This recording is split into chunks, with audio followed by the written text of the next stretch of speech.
In your class today, we worked on P65A, and then as we were coming to the end, I pointed out that the last question on your exam is one that utilizes the perpetual method rather than the periodic method. So you'll notice here that we have all the same information from P65A. We're going to do the last in, first out, perpetual method. And in that, how we will be handling it is we will be following page 288 from chapter 6 in your text. When you complete that last problem, you will need to put in every single one of these lines. So let's start here at the beginning. And what we will have is we will have date, we will have purchases, costs of goods sold. COGS stands for costs of goods sold, and balance. Let's go ahead and bold and underline those. We're going to be using the same information as we had in P65A. So here we have October 1. We had a beginning balance. In that beginning balance, we had 60 units at $24 each. Now, for the sake of the fact that I am using Excel, I'm going to actually shift some cells right, and we will have the purchases description and then the purchases as far as the cost total. Numbers and cost. And we will insert shift cells right. And we will also have the same situation going on for cost of goods sold.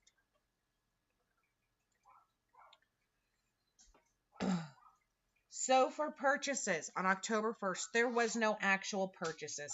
However, we had some balances. In there, we had 100 units. And we had 100 units. We did not have 100 units. My apologies.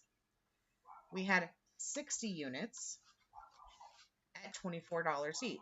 So here on the left, I'm just going to go ahead and put in the descriptor, being 60 at 24. That gives me a balance of $14.40.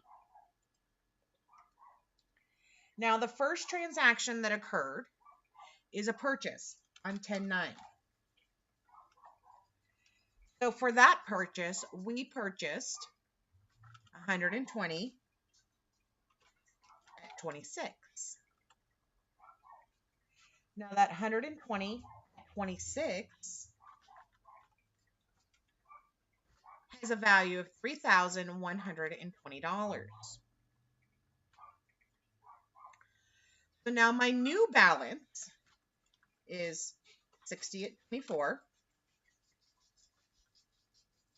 120 at 26. So this equals 120 times 26. This equals 60 times 24. For the sake of clarity, I'm going to go ahead and insert a line between each set as I create the new balancing. This new total is now $4,560, where the original total was $14.40. So let's call this one the balance total.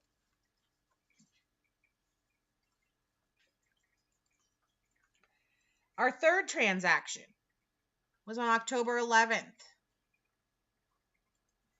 So we go 10, 11.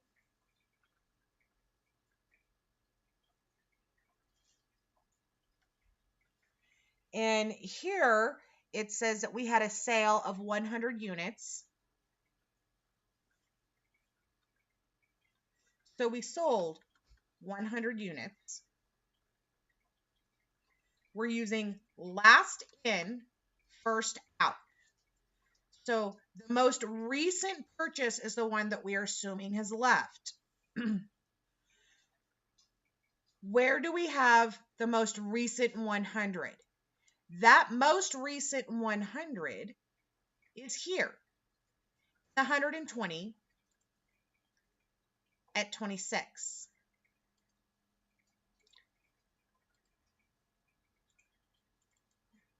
So we have 100 at 26. That gives us a balance of costs of goods sold of 2,600. Now, because we are last in, first out, we have 60 at 24. We have the 120 represented here minus the 100 represented here. That leaves us 20 units at 26. This is again 60 times 24. This is 20 times 26, giving us a new carrying balance of 1,960. We'll skip that line and we'll go to the next transaction of 1017. Now on 1017, we had a purchase, and we purchased 100 at 27. So 100 times 27 equals 2,700. At that point, we still have the 60 at 24.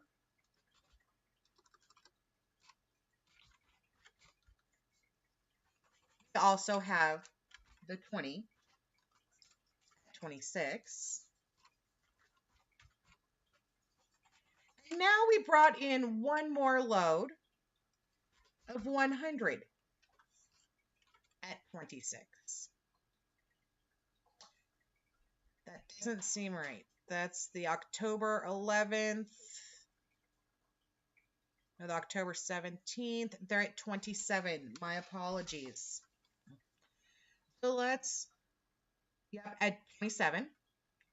I'm doing okay. So 100 at 27. Let's find out what that new total balance is.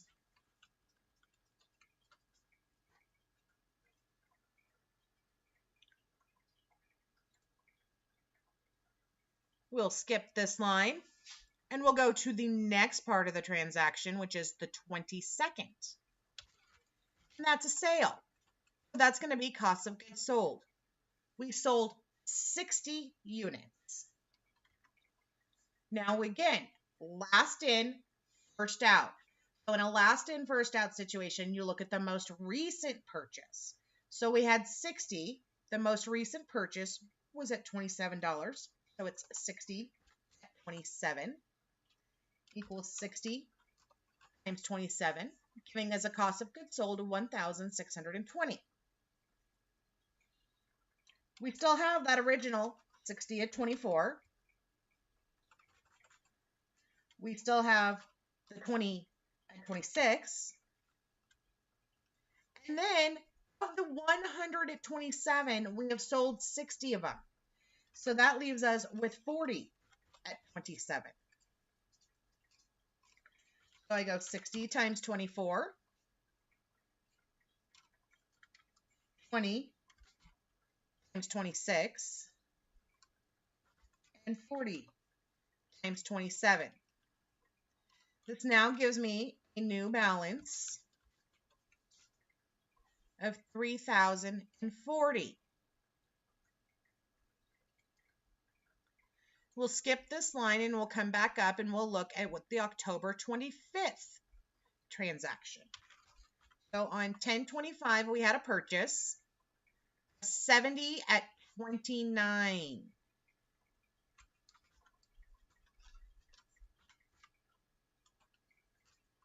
So 70 times 29 At this point, we have all of these guys already in inventory. So for the sake, I will just go ahead and I will copy them down to here.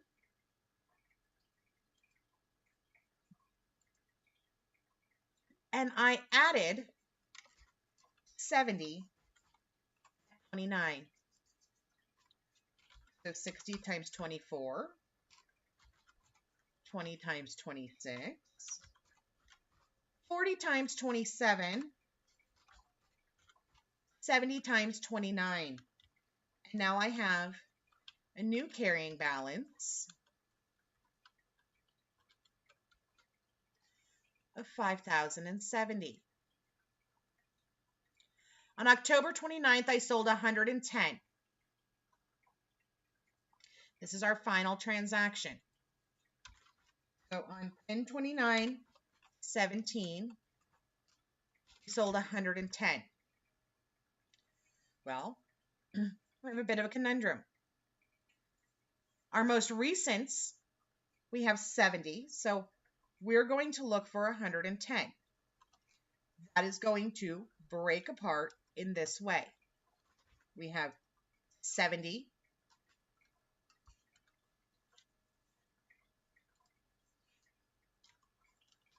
at 29. We're going to use, because last in, first out. We still have 40 more that we need. So in that case, we're going to have to take 40 at 27. Now 70 plus 40 takes care of the 110. So we go equals 40 times 27. We've now knocked out both of these lines. No longer are any of these considered here. We now only have left 60 at 24 and 20 at 26.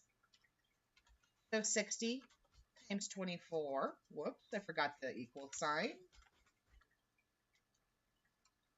and 20 times 26 gives us a new ending balance of 1,960. If I was then to take the sum or add up all of these costs of goods sold amounts here, we have 7,330. So I've now identified the total cost of goods sold and my ending balance at this period. Keep in mind that in this particular instance, I am showing you last in, first out for Perpetual. If you were looking at first in, first out, then instead of working from the bottom up, as we were engaging in these transactions here, you would have started at the top and work your way down. So for example, in this particular instance, costs of goods sold, we sold 100 of them. We would have had 60 of them at 24 and 40 of them at 26, leaving us with only 80 at 26. So this is basically the quick and dirty Perpetual method that you will be using on your exam.